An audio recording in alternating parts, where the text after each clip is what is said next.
And let's continue, dear friends, now with some more news. And as I said, this NATO summit in Hague was quite a strange one, to say the least, especially because of the presence of the Trump there. And let me show you this short video. By the way, probably many of you have already seen this, but anyways, I mean, you're gonna laugh at this for sure. Just listen. Mark Rutte, the NATO chief, who is your friend, he called you daddy earlier. Do you regard your NATO allies as kind of children? No, he likes me. I think he likes me. If he doesn't, I'll let you know. I'll come back and I'll hit him hard, okay? No? But he did it very affectionate. Daddy, you're my daddy. Do you regard your NATO allies, though, as kind of like children, and they're obviously listening to you and they're spending more, and you're obviously appreciative of that, but do you hope that actually they're going to be able to defend themselves, defend Europe on their own without... I think they need help a little bit at the beginning. So that's the level, by the way, of this summit. Whole world is laughing at this sorry. Whole world is laughing at this craziness. All right. Weird, very weird. Whenever Trump goes somewhere and says something, usually it does make headlines, and not always for good reasons. And Rutte, of course, humiliated himself. I mean, he should resign and just I don't know, go somewhere, buy some land in Netherlands and farm some tulips or something, because he's definitely not in a position that he should be, right? If he is looking for daddies and that kind of stuff, then, and psychiatrists would be helpful too, I guess, right? So yes, that's the level, by the way. That's the level of political class in the West that the world is forced to deal with. I mean, this is crazy, isn't it? And the very same Mark Rutte, who is in search of his daddy, stated that while attempting to please Trump as much as he can, stated that US strikes on Iran was justified, and this is once again clear demonstration, not just the double standards, by the way. At this point, we are not talking about double standards no longer, because it's just pointless, right? We all understand that Western ruling class is completely fake. They have no principles, no values, no dignity, no nothing that we ordinary humans respect.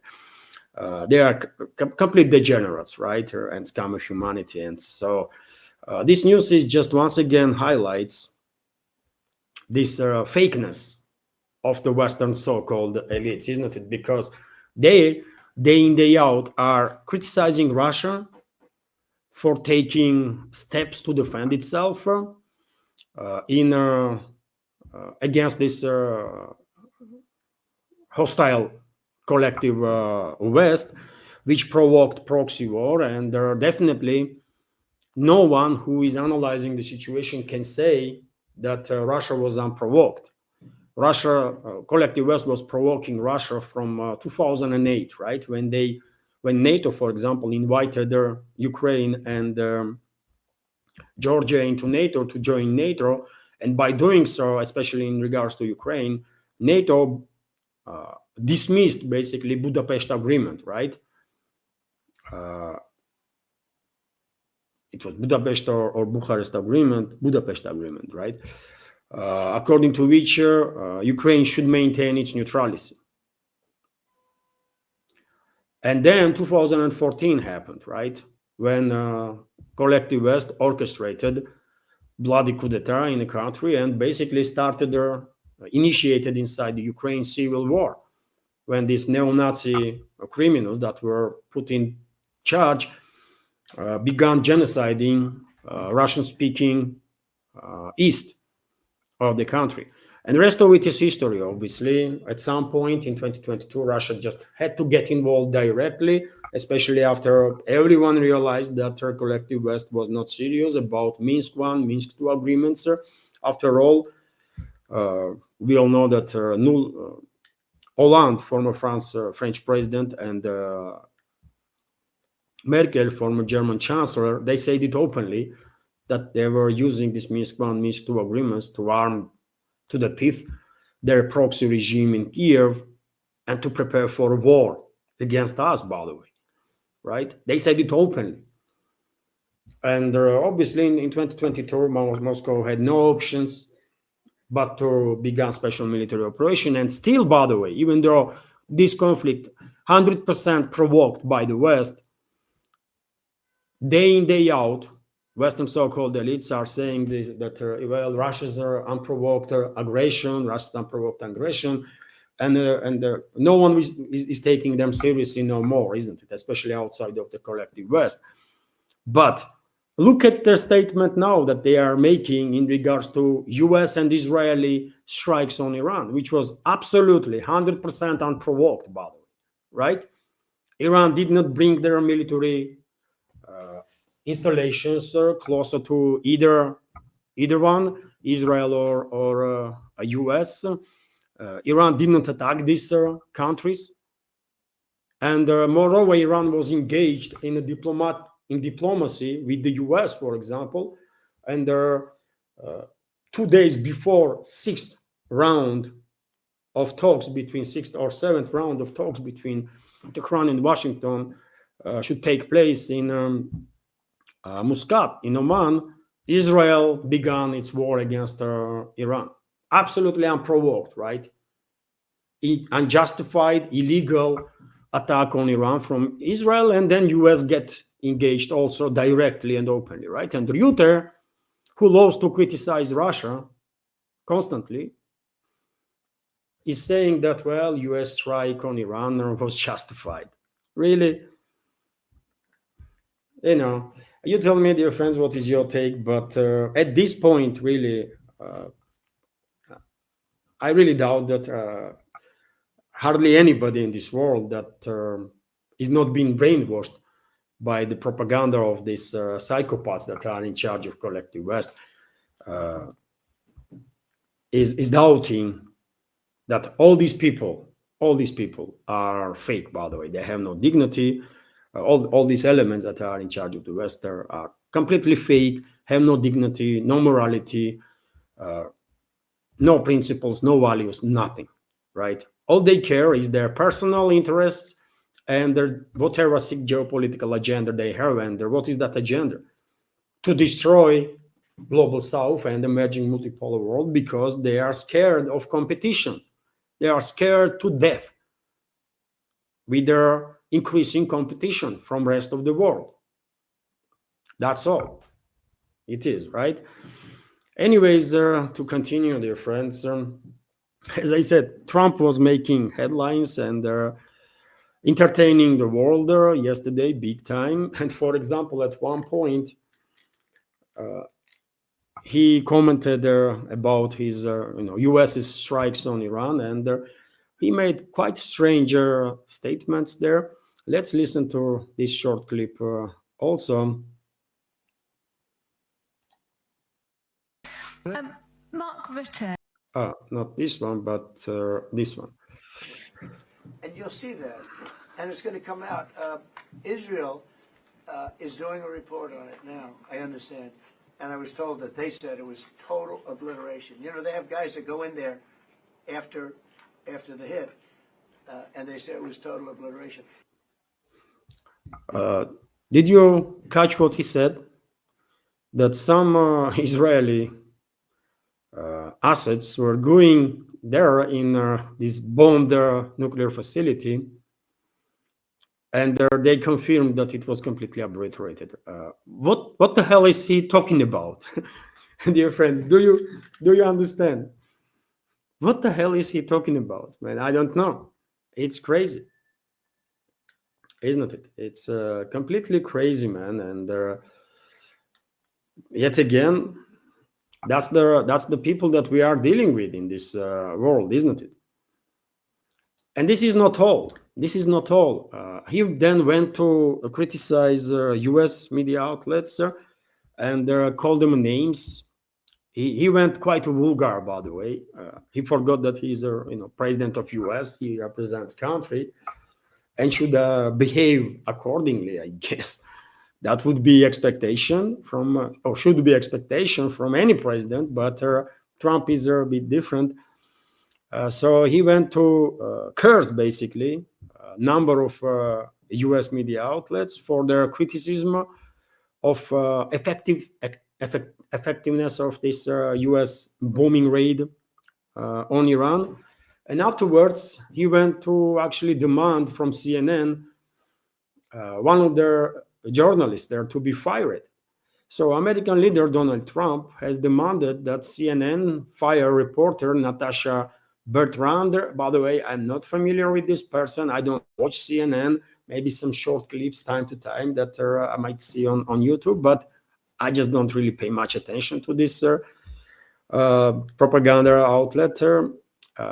And I definitely don't know who this person is, Natasha Bertrand, but well, Trump was very upset about her and demanded that she is fired over their story about airstrikes on Iran that allegedly did not produce the results that the US presidential administration is boasting about. And on your screen, you can see this personality in case you also are not familiar who she is.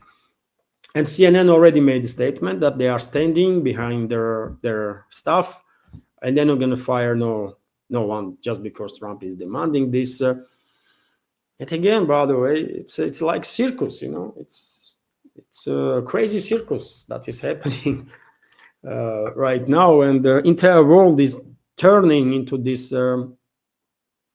circus because of their actions of the collective West and collective Western leaders. Bloody circus, by the way. RIA Novosti, meanwhile, reports that Trump was so mad about these reports in the media about inefficiency or ineffectiveness of this U.S. raid on Iran's nuclear facilities that today, he announced that today, Pentagon will make a press conference to talk in details about exactly this raid that the U.S. conducted against Fordo, for example, nuclear facility. Although at the same time, if Fordo was attacked with bunker buster bombs, the U.S. also attacked Iran's nuclear facilities with their cruise missiles in Isfahan, I believe, and the Natanz.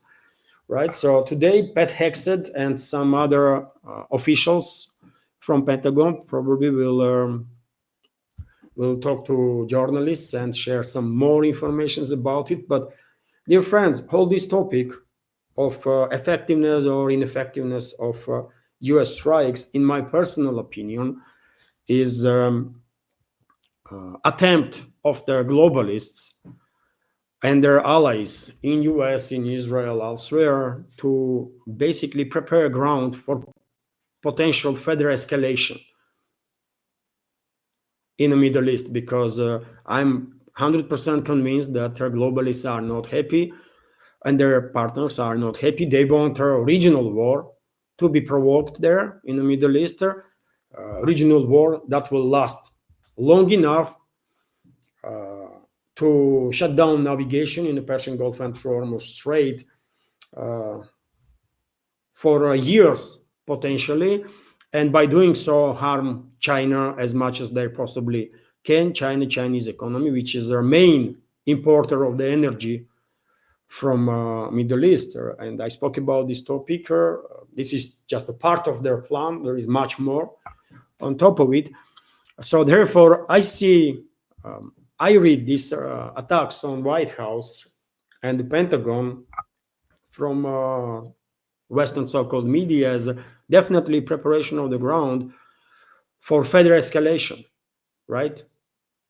For further justification of potential additional military escalation from either US or Israel or both, right, in the Middle East. And they will definitely try, and already trying, to basically force Gulf states to increase tensions with Iran.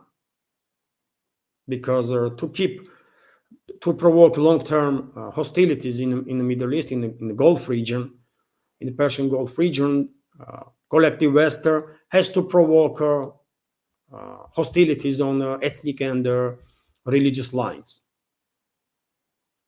And they are working in this direction. They are losing right now, thankfully, and thanks to Moscow's diplomacy, Chinese diplomacy, Iran's diplomacy, and diplomacy of other countries. Globalists are losing right now, but that does not mean that they're going to stop. They will continue their attempts to provoke war in the Middle East. They're not going to stop, by the way. So that's what is happening. That's my explanation why so many media outlets in the West are going this wild. They are not criticizing Pentagon for illegal strikes. They are criticizing Pentagon for strike not being strong enough, which is crazy on its own, isn't it? And we are talking about absolutely illegal, unconstitutional military actions that was taken by Washington. And no media outlet in the West is focused on that.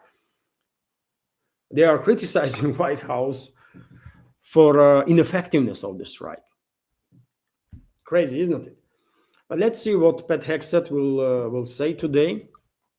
Probably he will go to state that if intelligence will tell them that well, some more strikes are needed to make sure that all facilities are destroyed, then the US will do something like that again.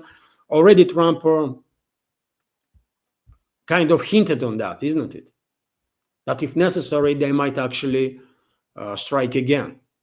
So therefore, as I said in previous updates, dear friends, if you think that this escalation in the Middle East is over, no, it's not the case. Collective West will continue together with their Israeli allies will continue, and Israel is a part of Collective West after all, isn't it?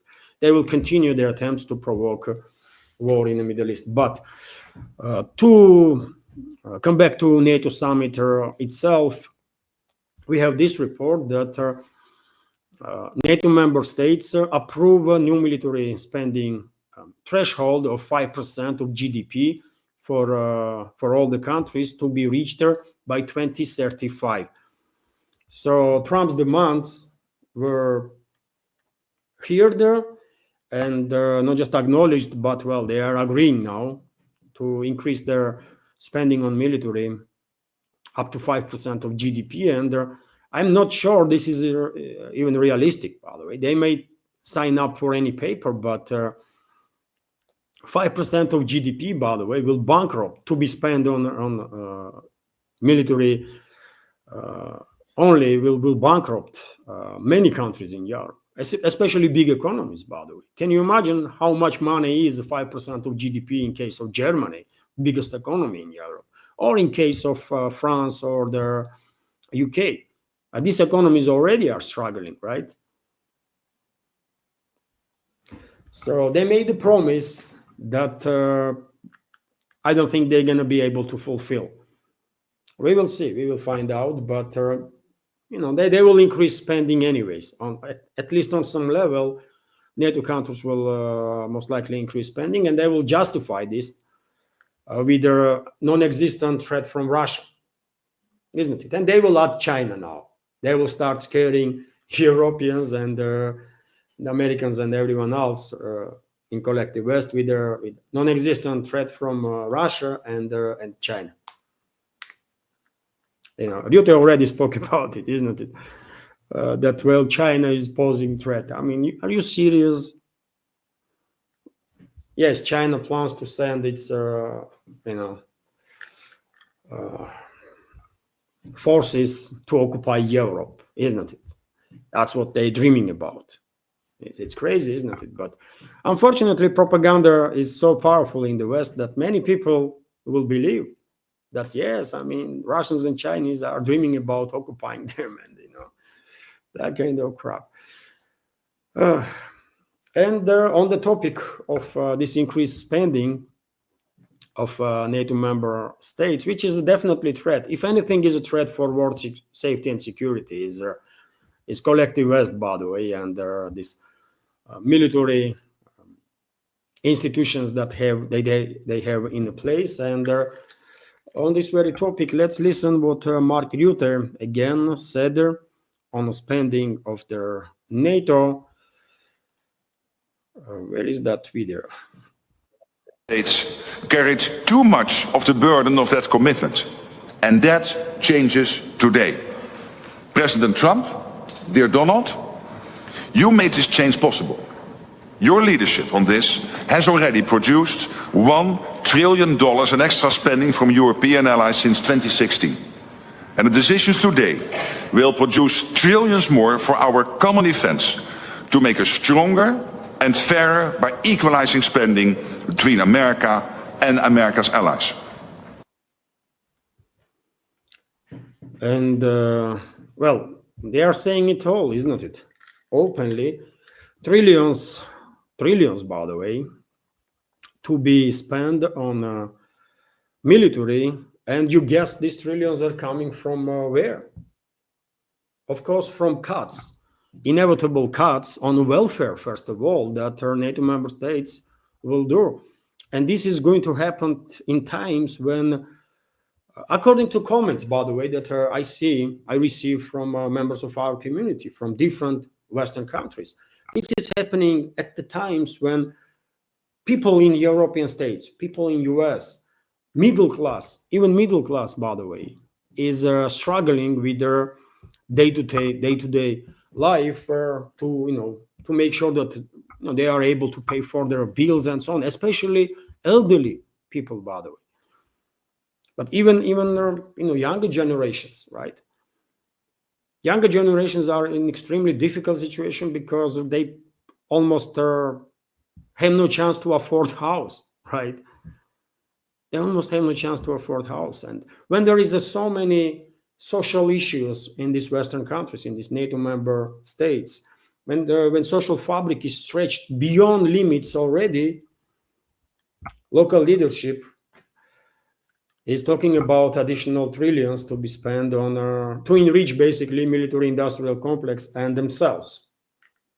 Because yet again, there is no threat for the Western world from Russia or from China, by the way. There is no such a threat. If they're not going to start war against us, open direct war, we're not going to start war against them, right? We all understand this. But, will people in collective West countries wake up, man? Majority of people. Until it's not too late. I don't know. I don't think so. And as I said, dear friends, this increased spending and militarization of the collective West is, of course, being monitored by countries worldwide, by Russia, by China. And of course, we all understand that they see us, Western ruling class sees us as their main, as their enemy, right? As the main competitor.